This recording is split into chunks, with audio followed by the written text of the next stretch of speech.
how to turn on notification on Tonkeeper Live Wallet. If you don't know, Tonkeeper is a crypto wallet where you can trade, you can send or receive cryptos, NFTs. So it's a wallet app basically. So in order to turn your notification on, first you have to enable transaction notification right here. If you don't have this option, first you will have to go to your settings, and from here you can tap on notification and tap on push notification here. But before that, you have to allow notification from your device. So you have to open your device settings, go to notification and allow the notification.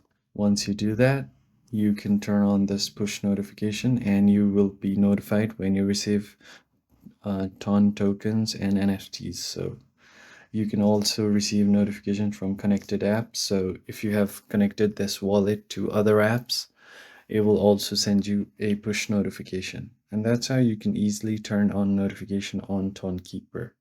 I hope this video was helpful. If so, please hit like and subscribe to the channel, and I'll see you on the next one. Thank you for watching.